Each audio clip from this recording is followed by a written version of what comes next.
In the polished chaos of a downtown Chicago photo studio, confidence often hides behind a smile. Three men, Tom, Nate, and Liam, linger near the coffee station, their tailored jackets and easy grins masking their intent. They're not here for work. They're here for Emma Wright, a black model whose poise commands the room. To them, she's a trophy to taunt, her elegance an invitation. They don't know that beneath her sleek gown lies a black belt in karate, forged through years of grit and discipline. When their taunts turn to touches, they expect her to shrink.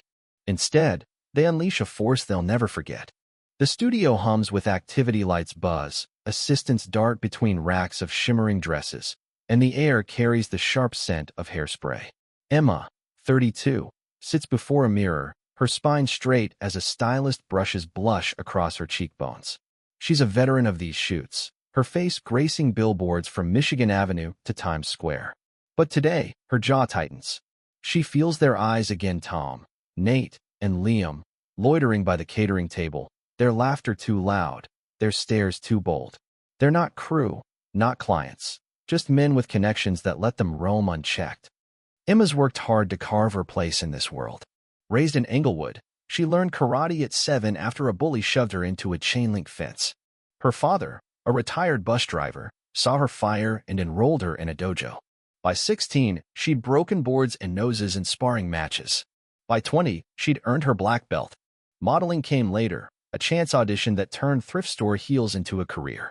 But the industry's gloss hides a darker edge, comments about her urban look, stylists grimacing at her curls, and men like these, who think her silence is permission. Today, their presence grates. Tom snaps a photo of her as she adjusts her dress, a burgundy number that catches the light like embers. Nate mutters something to Liam, who steps into her path as she heads to the set. Have you ever done private gigs? Liam asks, his smirk daring her to react. Emma's eyes lock on his. Move, she says, voice low. He chuckles, raising his hands in mock surrender but not budging. She steps around him, her heel brushing his shoe, and he laughs like it's a game he's winning. On set, Emma's untouchable. The camera loves her sharp angles and fierce gaze. But the break brings reality crashing back. In the hallway, she finds her manager, Greg Thompson, scrolling his phone over an iced latte. They're here again, she says, her tone firm.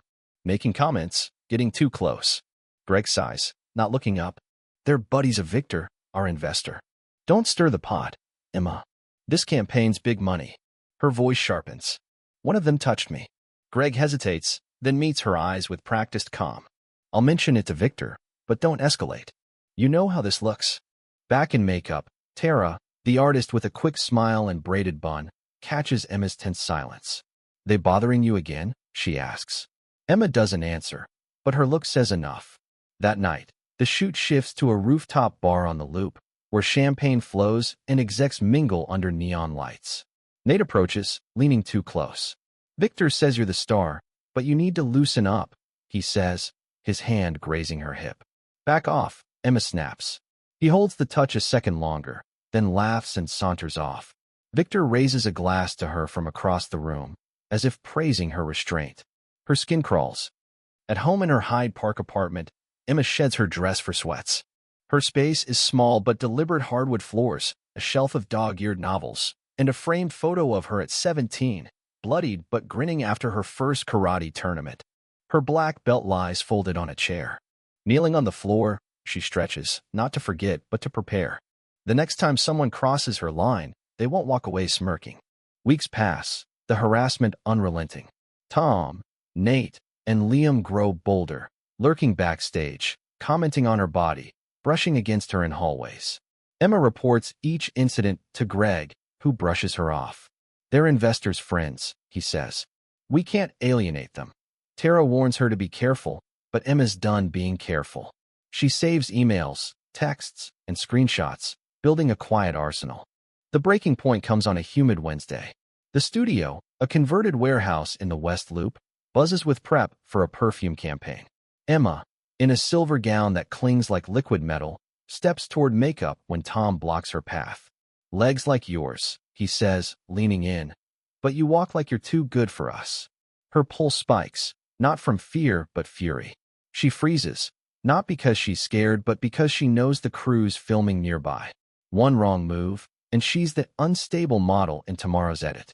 She walks away, his grin burning into her back. That night, Emma lays out her karate GI, the cotton-worn but strong. She sits before it, breathing deeply, not for peace but for clarity. The next day, the shoot feels different. Assistants avoid her eyes, and Tara's quieter. Emma moves through it like a coiled spring. During a break, Liam corners her near the makeup, champagne flute in hand. "You've got that Storm vibe," he says, too close. "Back off," she warns. He laughs. "Always so cold." She turns, but Tom and Nate are there, Tom smirking, Nate on his phone. "You're just here to pose," Nate says. "Don't act like a warrior." Emma's voice cuts through. "Stay away from me. You don't belong here." Nate laughs. "Hostile? Huh? That's a bad look for a black model. No one will care." Later, Victor texts her. "Keep it professional, Emma. Clients are watching." She locks her phone, done with their rules. That evening, she tapes her wrists, shadow boxes in her apartment, and lets her body remember its power. She's not delicate. She's dangerous. The attack comes days later. Walking home from a client dinner, Emma notices an SUV idling on her street, headlights off. Her instincts flare. Tom steps out, followed by Nate and Liam. "Late night, huh?" Tom says, voice slick. "You don't want this," Emma warns, her stride steady. Liam grins. "You've been mouthy. Time to learn how this city works." They move fast, Tom grabbing her arm, Liam tearing her dress, Nate reaching for her leg. Her body shifts, knees bent, weight low. She twists free, elbows Nate's cheek, sweeps Liam's legs, and knees Tom's stomach. They circle, bruised but raging. Nate pulls a knife, lunging. Emma ducks, locks his arm, and kicks his shin, sending him down. She pins him, her knee on his shoulder, his wrist twisted. "You're done," she says. Neighbors watch, filming. She warned them, a woman shouts. Sirens wail. Emma holds Nate until police arrive, then steps back, hands raised. The men claim she attacked them, but videos and witnesses tell the truth. Emma gives her statement, calm and precise, as the men are cuffed, still protesting. The next morning, Emma posts her story online, detailing months of harassment, naming Tom, Nate, Liam, Greg, and Victor. She attaches screenshots, Greg's dismissals, Victor's texts. Her caption, "No one protected me, so I protected myself. Strike back." The post goes viral, sparking strike back. Models, stylists, and assistants share their stories. Tara posts a video, vowing silence no more. A junior agent admits Victor told her to ignore Emma's complaints.